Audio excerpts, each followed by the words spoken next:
오늘은 창세기 19장 12절로 가보겠습니다. 창세기 19장 12절부터 17절까지요. 그 사람들이 롯에게 이르되 이 외에 네게 속한 자가 또 있느냐? 네 사위나 자녀나 성 중에 네게 속한 자들을 다 성 밖으로 이끌어내라. 그들에 대한 부르짖음이 여호와 앞에 크므로 여호와께서 이곳을 멸하시려고 우리를 보내셨나니 우리가 멸하리라. 롯이 나가서 그 딸들과 결혼할 사위들에게 말하여 이르기를 여호와께서 이 성을 멸하실 터이니 너희는 일어나 이곳에서 떠나라 하되 그의 사위들은 농담으로 여겼더라. 동틀 때에 천사가 롯을 재촉하여 이르되 일어나 여기 있는 네 아내와 두 딸을 이끌어내라. 이 성의 제약 중에 함께 멸망할까 하노라. 그러나 롯이 지체하매 그 사람들이 롯의 손과 그 아내의 손과 두 딸의 손을 잡아 인도하여 성 밖에 두니 여호와께서 그에게 자비를 더하심이었더라. 아멘. 소돔성 멸망에 대한 장면들을 우리가 계속 이제 살펴요. 12절부터 14절에는 구원의 기회를 놓친 롯의 사비들의 모습을 볼 수 있어요. 천사들이 롯에게 와서 무엇을 이야기했어요? 소돔성이 곧 멸망당할 것이다. 그러니까 어떻게 하라고요? 12절에 보니까 네 사위나 자녀나 성 중에 네게 속한 자들을 다 성 밖으로 이끌어내라. 그들에 대한 부르짖음이 여호와 앞에 크므로 여호와께서 이곳을 멸하시려고 우리를 보내셨다. 하나님께서는 한 개개인이 구원받을 수 있는 기회는 다 주시는 분이에요. 그래야만이 하나님은 공의로우신 하나님이 됩니다. 일단 기회는 줘야 될 거 아니에요. 그래서 우리가 예정론을 배격하는 이유는 장로교회에서 가르치는 예정론을 우리가 성경적으로 받아들이지 않는 이유는 예정론을 믿게 될 경우에는 어떤 문제가 있는가? 어떤 사람은 이미 하나님께서 구원받을 사람으로 정해놨으면 그 사람 다행이에요. 구원받을 사람으로 정해놨기 때문에 그 사람은 멸망받을 가능성이 없어요. 하나님이 정해놨는데. 그래서 장로교인들이 구원에 대한 확신이 강한 이유가 거기에 있습니다.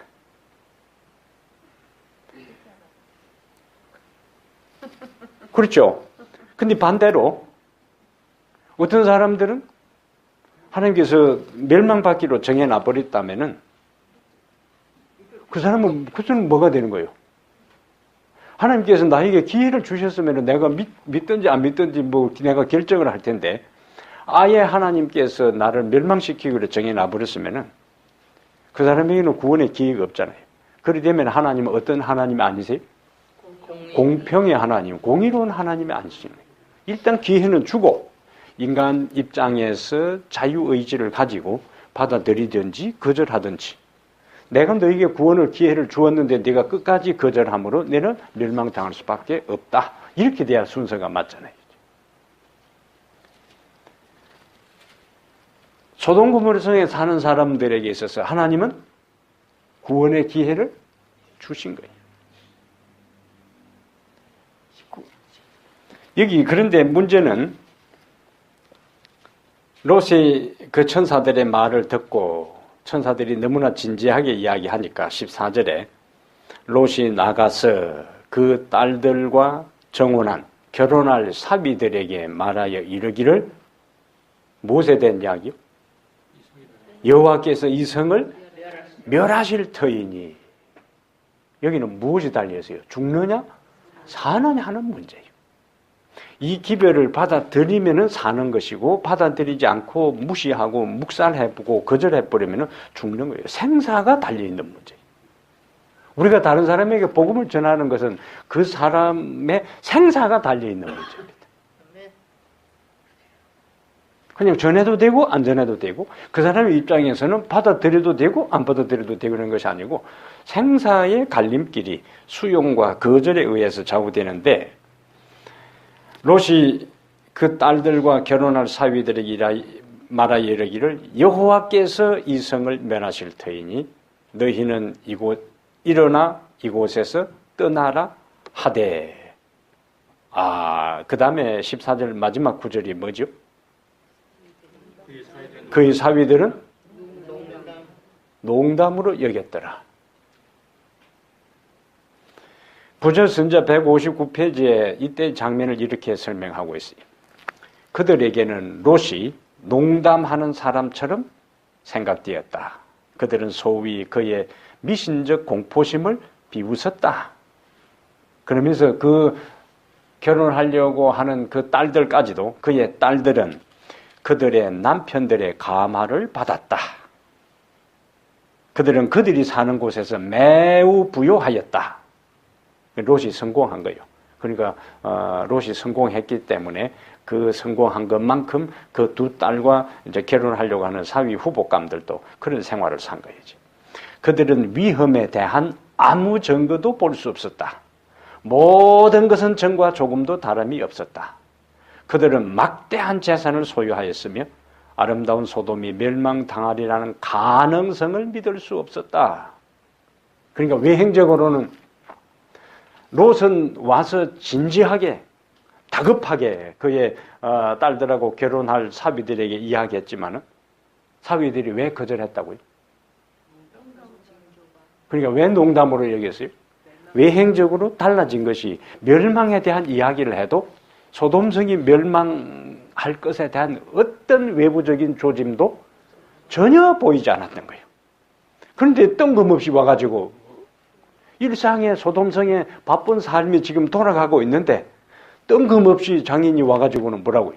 이 성이 멸망당하니까 빨리 모든 거 버려두고 도망가야 된다. 그거 받아들이기 쉽지 않아요. 예? 그거 받아들이기 쉽지 않습니다. 그러니까 이 영감님이 돌았다는 이야기죠. 농담으로 여겼더라.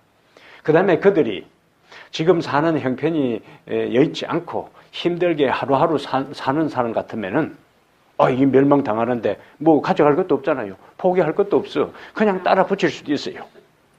그런데 막대한 재산을 가지고 부유하게 사는 사람들인데 그것을 다 포기하고 따라 나간다면은 주변 사람들이 어떻게 생각하겠어요? 미쳤다고 할 거 아니에요?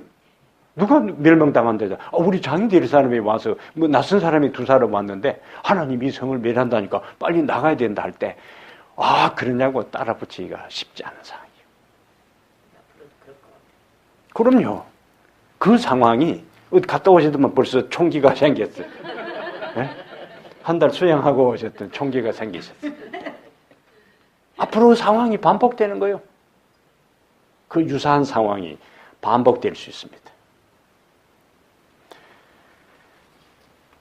교회적은 사권 111페이지에는 롯은 나가서 자녀들에게 간청하였다.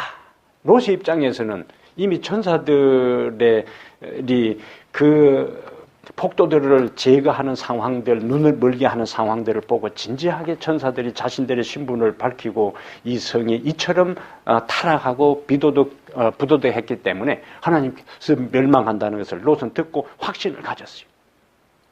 그리고는 사위들에게 가서 이야기하는데 사위들은 농담으로 여기고 피식피식 웃으면서 무슨 소리를 하냐고 이런 상황에 자녀들에게 가서 간청했다 그랬어요. 그리고 천사들의 말을 반복했다. 그런데 딸들은 그들의 아버지가 정신이 믿을 만큼 그들의 남편들에 의해 영향을 받았다. 아버지를 정신 이상자로 생각했다. 그러니까 아버지의 신앙적 감화력과 영향력보다 신앙이 없는 남편의 영향을 더 강하게 받은 거예요. 우리가 다른 사람에게 어떤 감화를 끼치는 이만큼 중요하다는 거지. 그리고 롯은 아브라함을 떠나서 그곳에 가서 외행적으로는 성공했는데 자녀들에게는 아버지로서 신앙적으로 그들의 신뢰심을 주지 못했던 거예요. 평소에 그 딸들이 아버지와의 관계에서 아버지의 가르침과 아버지의 신앙적 삶과 아버지의 인생관에 대해서 긍정적인 영향을 받았으면 주변 사람이 뭐라 하더라도 아버지가 그렇게 하면 아버지를 믿고 따라 나가야 맞는 거예요. 그것이 자녀 교육에 있어서 성공한 거예요. 근데 외행적으로는 이제 그 사위 후보감들도 다 그럴듯하고 막대한 재산을 가진 그 쟁쟁한 집안의 후보들이지만은 그들과 교제하면서 아버지의 그 다급한 간청한 이야기를 딸들은 귀담아 듣지 않았어요. 심각한 일이잖아요. 그곳에 가서 열심히 공부하도록 했을 거예요. 아마 과외도 시켰을 거예요. 그리고 좋은 대학에 가게 했을 거예요. 그리고는 이제 결혼도 그럴듯한 집안하고 이미 약혼을 하는 그런 상황들이. 종말이 세상의 끝이 개인의 종말과 세상의 끝이 없을 경우에는 우선 그러한 것들이 다른 사람과의 삶과 비교해서 롯이 잘 선택하고 자녀 교육에 성공하고 자기 스스로도 성문에 앉을 정도로 성공했다 할지라도 결정적인 순간에 자녀들이 아버지의 그 다급한 간청에 귀 기울이지 않았다는 것은 롯은 자녀들에게 아버지로서의 중요한 가치관을 평소에 신앙적 가치관을 심어주지 못한 것을 우리가 여기서 볼 수가 있습니다. 이게 비극이에요. 비극.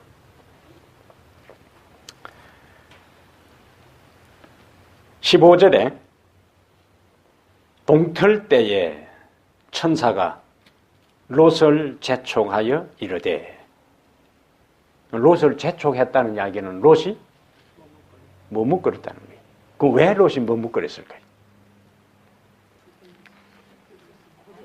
자식들에게 찾아가서 다급하게 이야기를 하고 간청을 했는데도 전혀 받아들이지 않는 상황이. 천사들의 입장에서 지금 곧 상황이 카운트다운 돼서 다급한 상황으로 전개되는데 자식들은 반응이 없고 천사는 재촉하고 지금 그 중간에서 이러지도 못하고 저러지도 못하고 우리가 그 상황이 한번 돼보세요. 멸망당한다고 하는데 멸망에 대한 것을 전혀 받아들이지 않고 아버지 왜 이러세요? 하고 있는 상황에 천사는 다급하게 재촉하죠. 이르되 일어나 여기 있는 네 아내와 두 딸을 이끌어내라. 그러니까 여기 있는 네 아내와 두 딸을 이끌어내라. 이 말은 다른데 자녀들이 있다는 것이고 그들의 자녀들은 끝까지 아버지의 이야기를 안 받아들인 거예요. 그러니까 천사는 마지막에 그래도 아버지 말을 귀담아 듣고 따르려고 하는 사람은 뭐 하자고요? 나머지 끝까지 안 따르려 그러고 농담으로 여기고 귀담아 듣지 않는 사람들은 두고 그래도 따지려고 하는 사람만이라도 데리고 나가야 된다. 그 장면입니다. 롯은 자녀들뿐만 아니라 롯 스스로도 그 모든 소유를 두고 떠나는 것은 쉽지 않았을 거예요. 자, 천사가 재촉합니다. 네 아내와 두 딸을 이끌어내라. 이 성의 제약 중에 함께 멸망할까 하노라. 16절에 그러나 롯이 지체하매.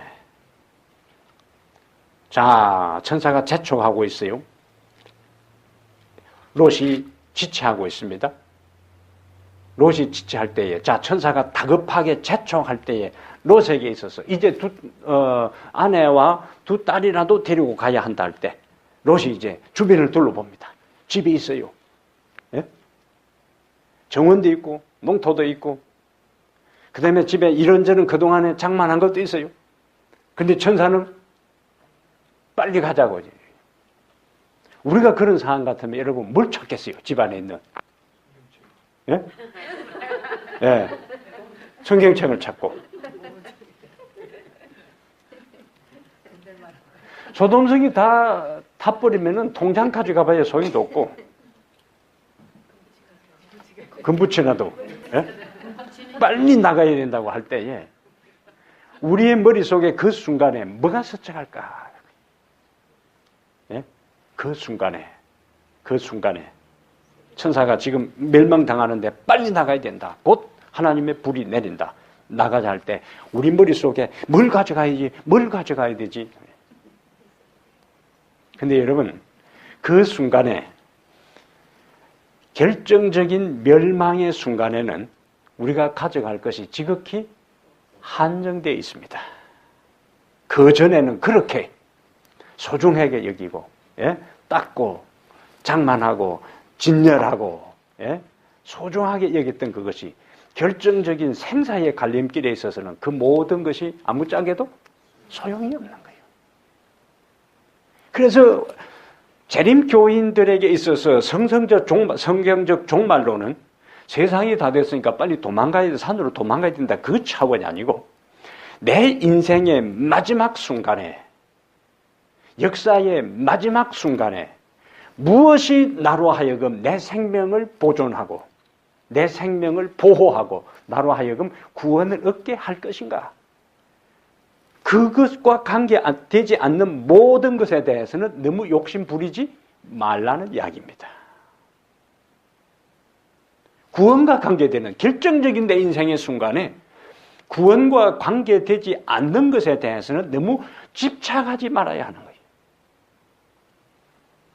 그런데 우리는 구원과 관계되는 것에 대해서는 관심을 갖지 않고 결정적인 순간에 내가 하나님 앞에 구원받게 하는데 전혀 도움되지 않을 것에 대해서 집착하고 시간을 투자하고 에너지를 쏟는 경우가 많다는 거예요. 그것만큼 어리석은 일이 이 세상에 없습니다.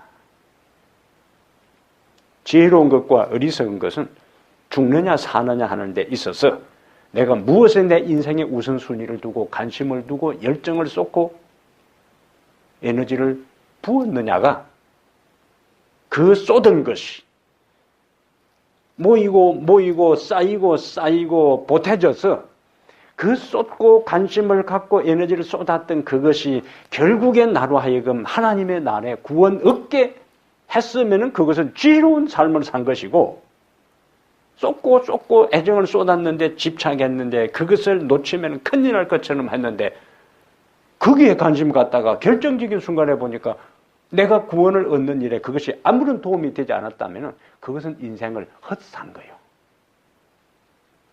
우리는 매일매일 그것이 성경적 종말 사상입니다. 성경적 종말 사상이라는 것은 세상이 다 됐다고 하고 막 두리번고 징조를 찾는 것이 아니고 내 인생의 끝에, 역사의 끝에 내가 무엇을 가질 것인가, 그리고 그 순간에 내가 지금 하루하루 살아가면서 쏟고 애정을 가졌던 그것들이 나에게 무슨 의미, 무슨 가치가 있을 것인가를 의식하면서 하루하루의 삶의 우선순위를 정하고 내 에너지를 쏟고 관심을 갖고 애정을 쏟을 것에 대한 순서를 매겨서 살아가는 삶이 성경적 종말론이다, 그겁니다. 네? 여기에 결정적인 순간에 그들이 그토록 소중하게 생각했던 것 하루아침에 다 날아가 버리죠. 생명까지도. 캘리포니아에 참 그 안타까운 일들이 많이 있잖아요. 불들이 계속 나잖아요. 지금. 그럼 뭐 아무것도 남는 게 없어. 싹 태워버리니까. 가슴 아픈 일이에요.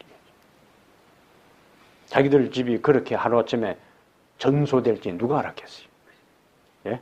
좋은데 집 짓고 경치 좋은데 해서 했는데 높은 데 있는 집일수록 그냥, 한국에는 산동네가 못 사는 사람들이지만 여기는 산동네가 잘 사는 사람들이 전경 좋은 데 사는데 산에 불 나니까 다 타버리잖아요, 먼저. 그런 일이 생길 줄 꿈에도 생각 못 했어요. 지체했어요. 그러니까 너무 지체하니까 말 가지고는 안 되니까 어떻게 했어요? 얼마나 그들이 주저하고 그만 퍼대 앉았을 수도 있어요. 예? 질질 끌고 와요. 질질 데리고 나갔더니. 예. 손을 잡고 끌고 갈 정도라면은 그들이 얼마만큼 주저했는지를 단적으로 보여. 말 가지고는 안 됐다는 거지. 롯보다 어쩌면은 그 롯의 아내가 더 심했을 거예요. 두 딸을 어떻게 두고 가 하고 그때서 통곡할 수도 있고, 예?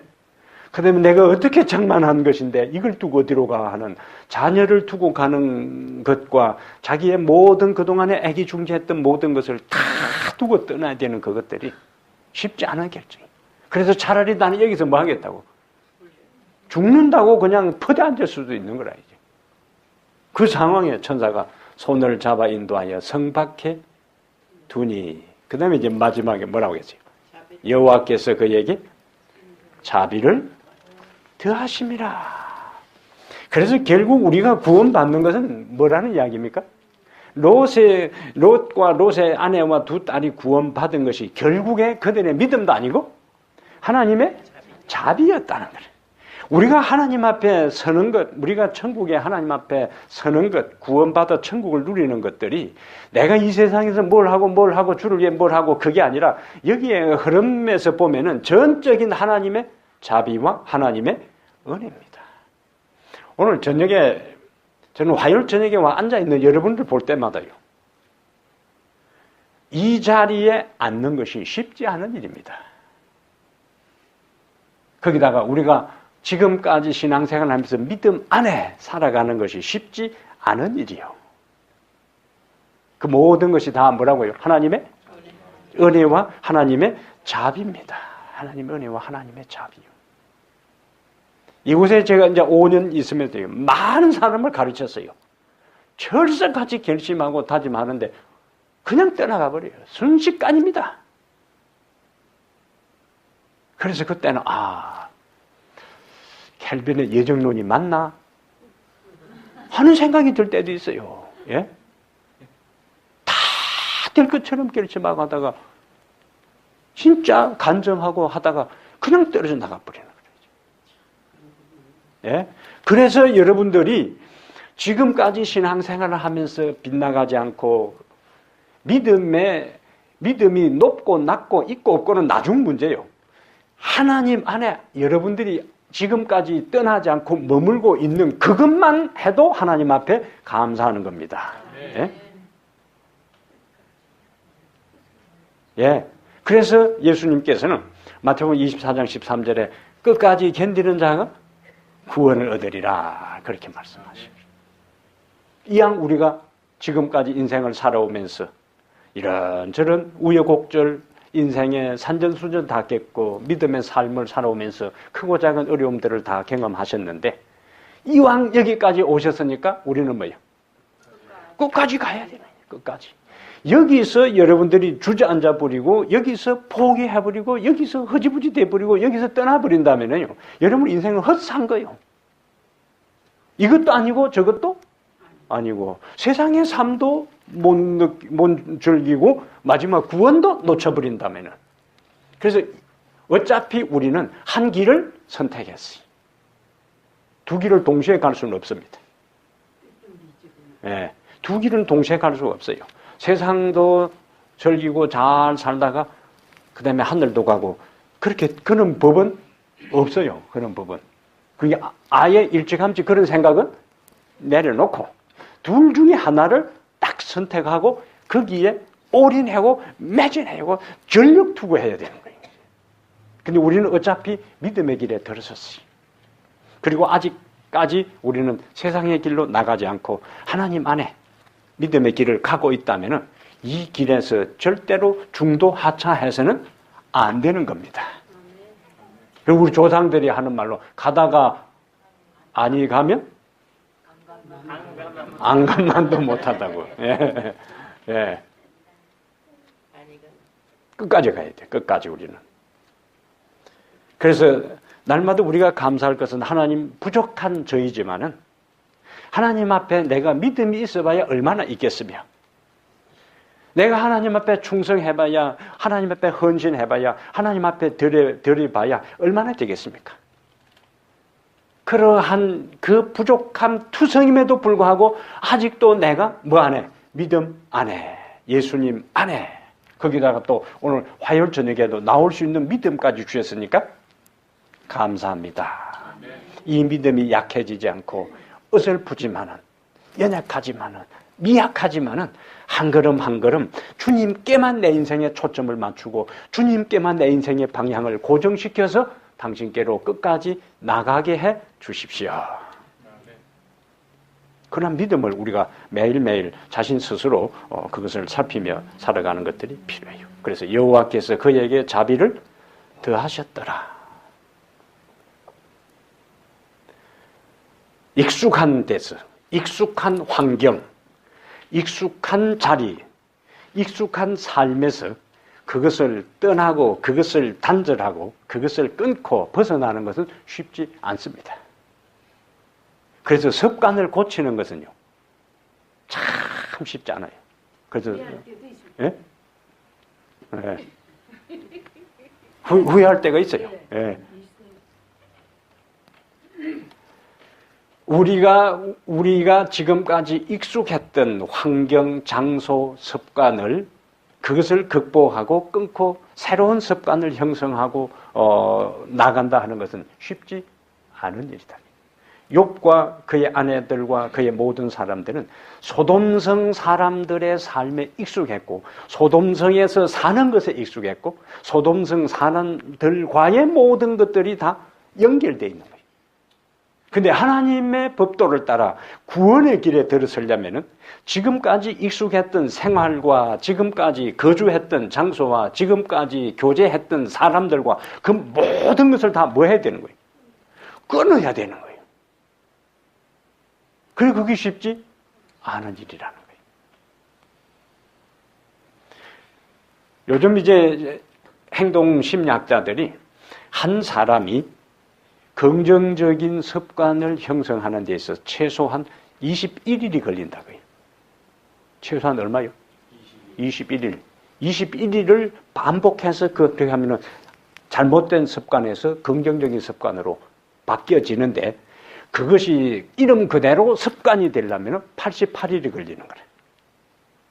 그냥 자기도 모르게 주저함이 없이 습관이 된다는 것은 우리 머릿속에서 어떤 행동을 할 때에 지금까지 익숙하지 않은 것을 하려면 의식을 많이 해야 되고 에너지가 많이 소비되는 거예요. 예를 들어 여러분 우리가 운전을 처음 할 때 한 번 밖에 갔다 오면 어찌 돼요? 온몸이 만신이 쑤시고 아프잖아요. 일해가지고 바짝 일해가지고 하니까 에너지가 많이 들어서 그런 거예요. 왜? 그것이 나에게 익숙해지지 않았기 때문에 아직 내 몸의 운동세포에도 그것이 입력되지 않았고 내 뇌에도 그것이 입력되지 않았기 때문에 그냥 저쪽에 오면 부딪힐 것 같고 이리 하면 옆에 부딪힐 것 같고 다리에 지나고 팔, 머리 온 사방이 아픈 거라. 근데 나중에는 뭐예요? 익숙해지면 에너지가 안 드는 거예요. 그래서 우리 뇌의 회로가 다 그렇게 형성되어 있어서 그냥 해지는 거예요. 그렇게 되기까지는 반복적인 행동이 그것이 익숙해지도록 하는 것처럼 21일까지 어떤 행동들을 반복하게 되면 그것에 익숙해집니다. 그러나 88일까지 되면 그냥 자연스럽게 되는 거예요. 의식하지 않고 그냥 그렇게 되는 거라지. 그래서 신앙적인 지난번 우리가 여기 저녁 집회를 하면서도 우리가 강조를 했지만은 그것이 제가 습관에 대해 얼마나 무서운지를 알았기 때문에 안식일날 화요일날 나온 사람들만 마지막 연말 기도주일이 안 되기를 바란다고 내가 이야기를 했잖아요. 근데 한두 명 외에는 안 바뀌잖아요. 이 모습이요. 여러분, 우리가 정신 안 차리면은 내 현재의 모습이 연초에 1월 첫날 1월 1일부터 시작해서 지금까지 신앙적인 모습의 변화가 시도되지 않았다면은 내년에도 그 모양으로 갑니다. 예? 그래가지고 막바지 예수님 앞에 서는 거예요. 그래가지고 예수님 앞에 막바지 서는 겁니다. 그래서 우리의 삶의 방향을 트는 데 있어서 최근에 이제 뇌신경 과학자들이 그리스도인들에게 복음적인 내용을 연구해서 발표를 했는데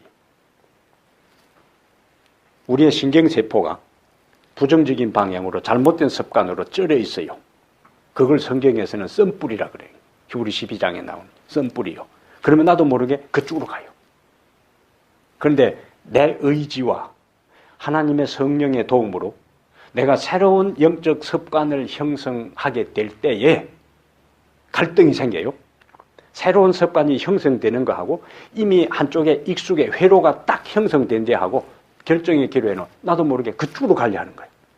여기에서 하나님의 도움과 은혜와 성령의 역사가 있을 때 자꾸 긍정적인 방향으로 가는데 그러면은 이미 형성된 길, 부정적인 길, 습관, 행동들이 내가 반복해서 긍정적인 쪽으로 바꾸면은 그것이 그 길이 없어지는 거예요.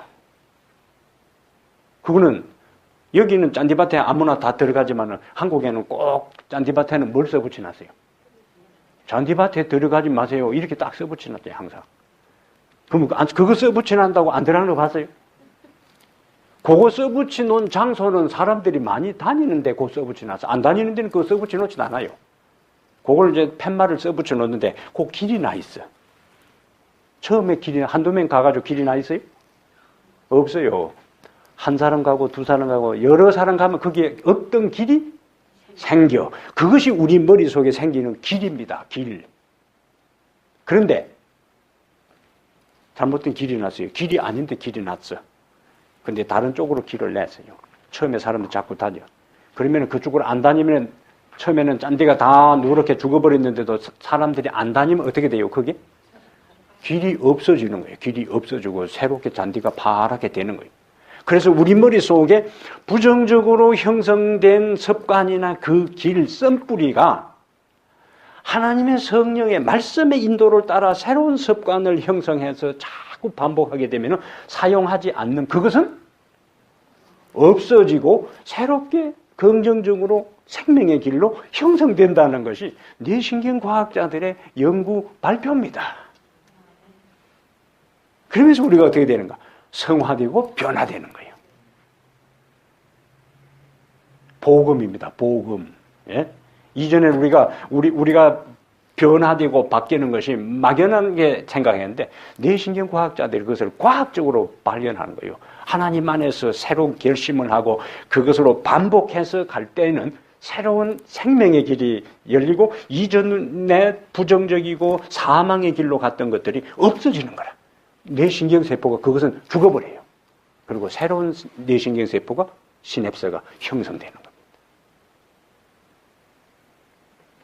매일 저녁마다, 매일 매 순간마다, 매일 매 하루하루 우리의 삶 속에, 우리 머릿속에서 수많은 길들이 형성되는데 그 수많은 길들의 형성이 어디에 영향을 받는가?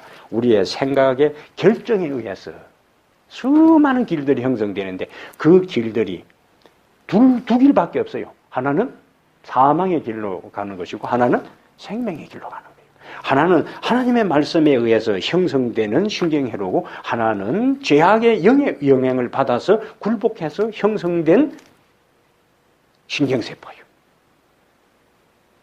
우리가 말씀을 계속 가까이 하고 기도의 삶을 살고 예배에 참석하고 하나님의 영의 도움을 구할 때에 부정적인 것을 끊고 익숙한 데서 벗어나서 하나님의 새로운 생명의 길로 갈 수 있는 복음이 바로 우리에게 제공되어 있습니다. 롯과 그의 가족이 천사가 가자고 해도 주저했던 이유는 평소에 그들은 하나님의 말씀과 하나님의 명령에 순종하는 것이 익숙해지지 않았기 때문에 멸망에 대한 이야기를 해도 그들이 주저했던 것들이 바로 거기에 이유가 있었던 거예요. 그러므로 우리는 작은 것 하나하나에 반복해서 순종하고 긍정적으로 반응하고 생명의 길을 선택하고 성령에 의해서 굴복하는 삶을 살 때에는 어찌 될까요?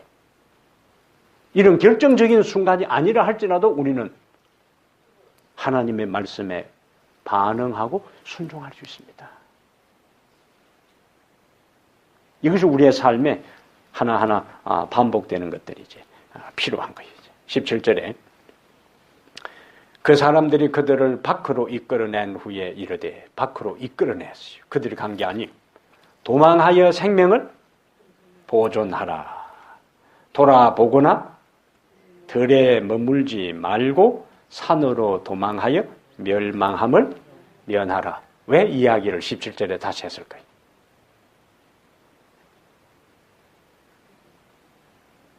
가만히 두면 또 어떻게 할 가능성이 있어요? 도로 돌아갈 가능성이 있는 거예요. 도로 밀은 있어가지고.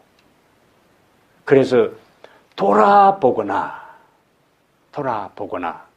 그 다음에 들에 머물지 말고 산으로 도망하여 멸망함을 면하라. 그러니까 돌아보는 것, 들에 머무는 것, 이러한 것들은 생사의 모든 요소에 결정적인 영향을 미치니까 도망하여 멸망함을 면하라.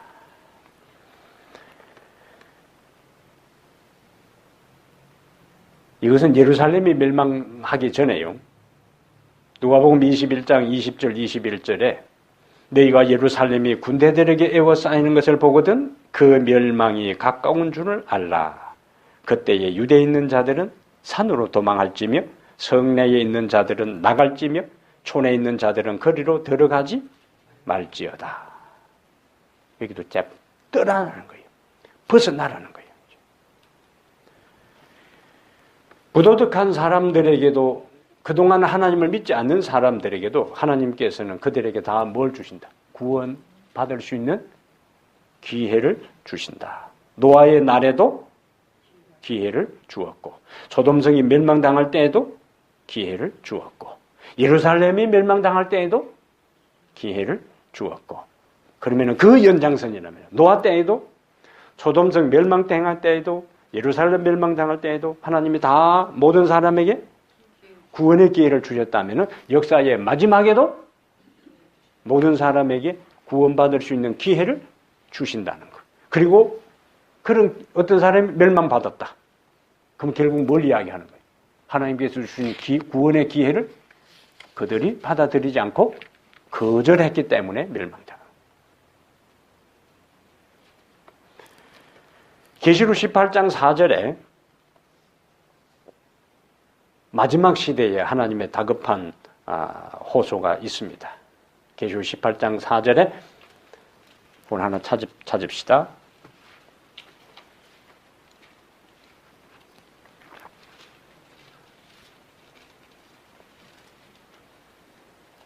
내 백성아,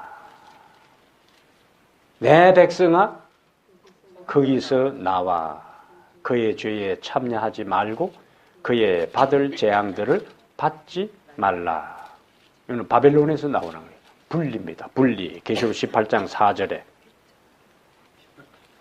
계시록 18장 4절에 내 백성아 거기서 나와 그의 죄에 참여하지 말고 그의 받을 재앙들을 받지 말라.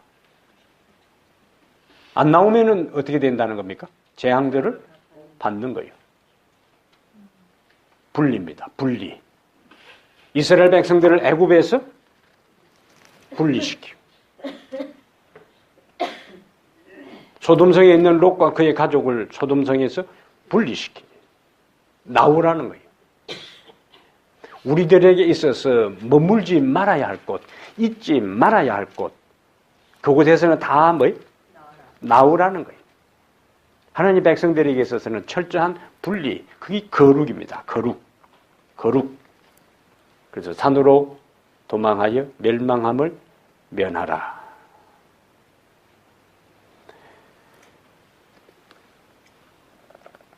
근데 23절 보겠어요. 근데 이제 롯이 산으로 바로 안 가고 성읍으로 도망간다는데 그 성읍까지도 다 나중에 멸망당합니다. 23절에 롯이 소알에 들어갈 때에 해가 돋았더라. 24절, 창세기 19장 24절에 여호와께서 하늘 곧 여호와께로부터, 여기 24절에 강조되는 게 뭔가? 소돔성의 멸망은 자연재해가 아니라는 거예요.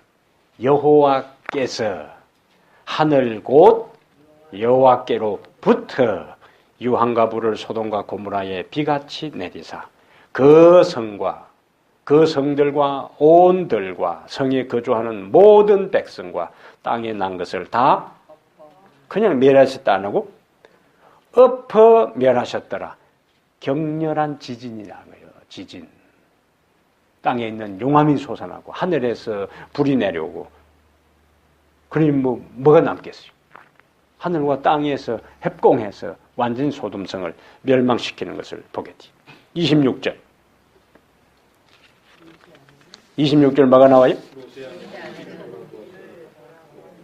롯의 아내는 뒤를 돌아보았으므로 속은 기둥이 되었더라.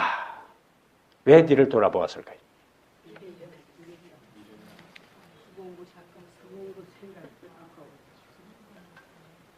그래서 하나님이 아무리 구원해 주시려고 해도 이전에 이미 작은 세상적인 것에 집착해서 그것을 고리를 끊지 못하는 사람들은 하나님이 천사로 강제로 끌어내도 망할 사람은 망하는 거예요. 그렇게 살리려고 해도 그것도 또 뒤를 돌아보지 말라. 예? 도망하여 생명을 보존하라. 뒤를 돌아보지 말라. 근데 뒤를 돌아보았어요. 자기 자녀에 대한 그 아픔, 아버지가 느끼는 거하고 엄마가 느끼는 거하고 차이가 있으니까. 자기 딸이 거기서 불기둥에 불에 다 탄다 생각하니까 엄마로서 얼마나 아프겠어요. 그 다음에 자기가 애지중지했던 모든 재산이 잿더미가 된다 생각하니까 얼마나 아까웠겠어요. 그래서 어떻게 되나 하고 뒤를 돌아봤어요. 이때 후회하지 말라는 이야기입니다. 제 이야기는. 예? 자녀들에 대해서도 이때 평소에 그가 자녀들을 살리기 위해서 믿음 안에 키웠으면은 이때 그런 후회할 것도 없죠. 같이 데려 나왔는데 자녀도 못 구하고 본인마저도 끝나버리잖아요. 인생이. 가슴 아픈 일이. 부지런히 그가 천사의 경고를 따라 떠났더라면은 이런 비극이 없었을 거예요. 예수님은 누가복음 17장 32절에 롯의 철을 생각하라. 그는 이스라엘 백성들이요. 애굽에서 몸은 나왔는데 뭐는 분리되지 못했어요. 마음과 정신과 가치관과 사상은 분리되지를 못했어요. 몸은 하나님의 이름을 부르면서 하나님께서 나오라니까 따라 나왔는데 정신과 마음은 그래서 틈만 나면 자꾸 뭐라고요? 애굽으로 돌아가자. 그런데 여러분 하나님의 부름에 반응해서 나온 사람은 여기 뒤를 돌아보지 말라 하는 이야기는 미련을 끊으라는 거예요. 이스라엘 백성들을 하나님께서 홍해를 거치지 않고 다른 육지 길로 해가지고 갈 수도 있어요. 근데 홍해를 갈라서 통과한 다음에 홍해를 본래대로 흐르게 한 것은 다시는 애굽으로 돌아갈 생각하지 말고 오로지 어디만 바라보고 가나안만 바라보고 가라는 거라. 그래서 홍해를 열었다가 닫아버리고 더 이상 돌아갈 길이 없도록 딱 만들어 놓고 계속하게 만든 거예요. 그럼에도 불구하고 그들은 문제만 생기면 어디로 가자고? 애굽으로 가자고. 지도자 바꾸고 애굽으로 가자. 애굽으로 가자. 근데 여러분 우리가 몸이 분리되고 정신과 사상이 가치관이 분리되지 않을 때는 결국에 그렇게 되고 말아요. 애굽을 이야기하고 애굽에 있을 때는 가마솥이 아니고 뭐예요? 예? 고기 실컷 먹고 짭짤하고 매콤하고 잘 먹었는데 날마다 먹으니까 심심하고 막 질린다는 이야기라. 결국 그들은 뭐예요? 다 죽잖아요. 예? 다 죽는 거예요. 그래서 뒤를 돌아보지 말라 하는 이 경고는 나중에 애굽에서 나온 이스라엘 백성들에게 애굽으로 돌아갈 생각하지 말고 가나안 땅만을 바라보고 오로지 구름 기둥과 불 기둥이 인도하는 길만 가라는 하나님의 명령에 지엄한 명령을 따르지 않은 사람들은 결국에 40년 동안 광야에서 유리방학하다가 거기서 불기객이 되고 다 말았어요. 교회도 마찬가지입니다.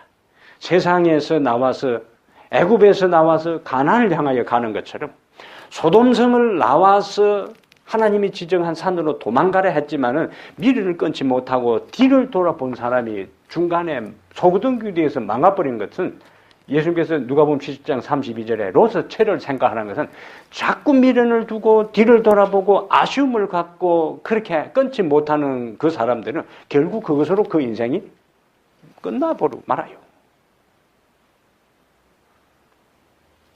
바벨론에 이스라엘 백성들이 살 때에 바벨론 이스라엘 백성이 살 때에 바벨론이 망하고 페르시아가 이제 등장했는데 하나님께서 선자들을 통해서 바벨론에서 도망가라 그렇게 했어요.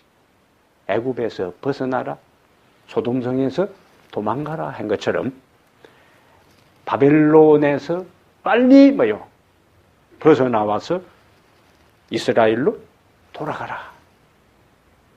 근데 그들은 몇 년 동안 거기서 살았어요? 70년 동안 살았어요. 70년 동안 살다 보니까 익숙해졌어요.